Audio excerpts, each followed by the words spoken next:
சாந்தி. பாபாவின் நினைவோடு 2/12/2025 முரளியின் சாரத்தை பார்க்கலாம். பாபா கேள்வி கேட்குறாங்க, எந்த முக்கிய விசேஷத்தன்மையின் காரணமாக பூஜைக்குரியவர்கள் என்று தேவதைகளுக்கு மட்டும் கூற முடியும்னு கேட்குறாங்க. பதில்: தேவதைகளுடைய விசேஷத்தன்மை ஒருபோதும் யாரையும் நினைப்பதில்லை, தந்தையும் நினைப்பதில்லை, யாருடைய சிலைகளையும் அதாவது சித்திரங்களை நினைப்பதில்லை. ஆகவே அவர்களை பூஜைக்குரியவர் என்கின்றார்கள். அங்கே சுகமே சுகம்தான். ஆகவே யாரையும் நினைக்க வேண்டிய அவசியம் இல்லை. இப்போது நீங்கள் பாபாவின் நினைவினால் இவ்வாறு பூஜைக்குரிய தூய்மையாக மாறிக்கொண்டிருக்கின்றீர்கள். பிறகு யாரையும் நினைவு செய்ய வேண்டிய அவசியம் இருக்காதுன்னு பாபா சொல்லியிருக்காங்க. நெக்ஸ்ட்டு, இந்த அலௌகீக படிப்பை ஒவ்வொரு குழந்தைகளும் எவ்வாறு படிக்கின்றனர் என்று பாபா கூறுவது என்ன? பாபா சொல்கிறாங்க, தன்னை ஆத்மானு உணர்ந்து தந்தையை நினைங்க. இது நிறைய குழந்தைங்களுக்கு மிகவும் கடினமாக இருக்குது. ஆனால் மிகவும் எளிது. ஆனால் புத்தியில் சரியாக பதிவதில்லை. எனவே அடிக்கடி புரிய வைத்து கொண்டே பாபாவும் இருக்கிறாரு. புரிய வைத்தாலும் புரிந்து கொள்றதே இல்லை. பள்ளியில் டீச்சர் 12 மாதம் படிக்க வைக்கிறாங்க. இருந்தாலும் ஒரு சிலர் தேர்ச்சி அடைகிறதில்லை. இந்த எல்லையற்ற தந்தை கூட தினந்தோறும் குழந்தைங்களை படிக்க வைக்கிறாரு. இருப்பினும் ஒரு சிலருக்கு தாரணை ஆகின்றது, ஒரு சிலர் மறந்து விடுறாங்க. முக்கியமான விஷயம், தன்னை ஆத்மானு உணர்ந்து தந்தை நினைங்க என்பது புரிய வைக்கப்பட்டிருக்கு. என்னை மட்டும் நினைங்கன்னு தந்தையும் சொல்கிறாரு. நெக்ஸ்ட்டு, பிரம்மாவை பற்றி பாபா கூறுவது என்ன? பாபா சொல்கிறாங்க, பிரம்மா 84 பிறவிகளை எடுக்கின்றார், நான் எடுப்பதில்லை. பிரம்மா சரஸ்வதி தான் விஷ்ணுவின் 2 வடிவமான லக்ஷ்மி நாராயணனாக மாறுகின்றார்கள். அவரே 84 பிறவிகளை எடுக்கின்றார்.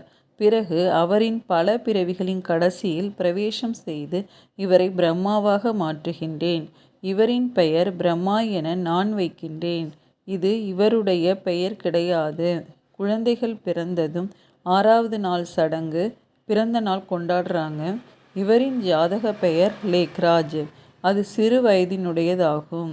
இவருக்குள் பாபா சங்கமத்தில் பிரவேசமாகியதும் பெயர் மாற்றப்பட்டு விட்டது. இருப்பினும் வானப்பிரஸ்த நிலையில் இருக்கும்போது பெயரை மாற்றுகிறார்கள்.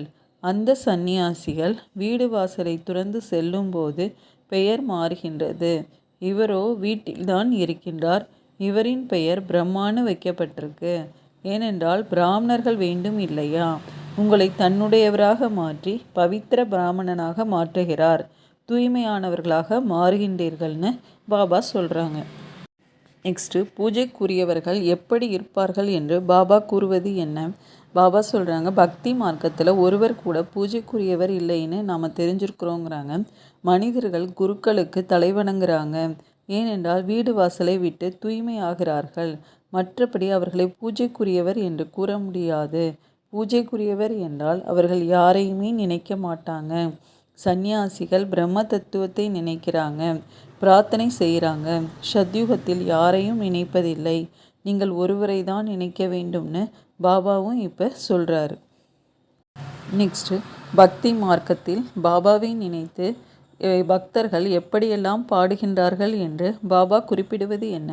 பாபா சொல்கிறாங்க, சத்யுகம் திரேதாவில் கூட சரீரதாரிகள் தங்களின் பெயரோடு நடிக்கிறாங்க. பெயர் இல்லாமல் நடிகராக இருக்க முடியாது. எங்கிருந்தாலும் சரீரத்திற்கென்று பெயர் நிச்சயம் இருக்கின்றது. பெயர் இல்லாமல் எப்படி நடிப்பார்கள்? தாங்கள் வந்தால் நாங்கள் தங்களை எங்களுடையவராக மாற்றிக்கொள்ளுவோம். வேறு யாரும் வேண்டாம் என பக்தி மார்க்கத்தில் பாடுறாங்க. நாங்கள் உங்களுடையவராக மாறுவோம் என ஆத்மாவும் சொல்லுது.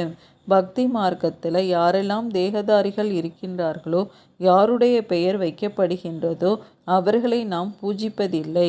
எப்போது தாங்கள் வருகின்றீர்களோ அப்போதுதான் தங்களிடம் அர்ப்பணம் ஆவோம்.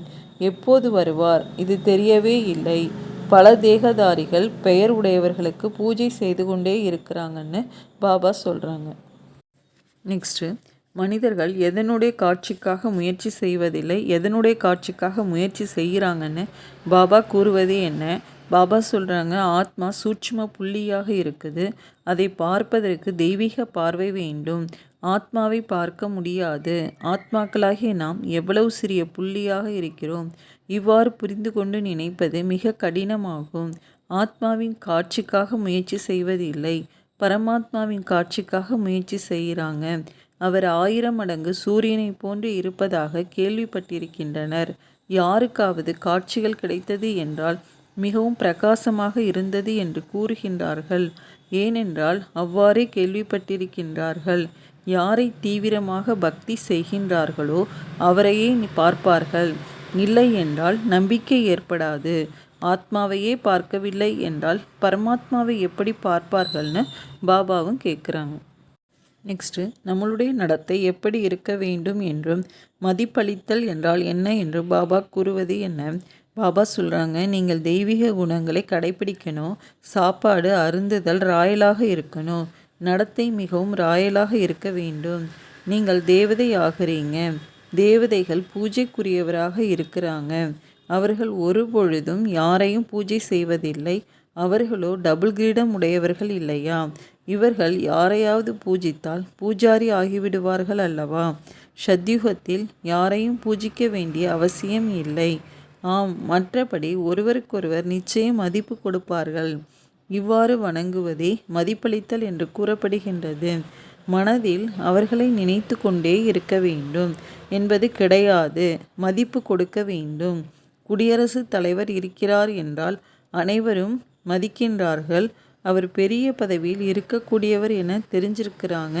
வணங்க வேண்டியது இல்லைன்னு பாபா சொல்கிறாங்க. அச்சா, ஓம் சாந்தி.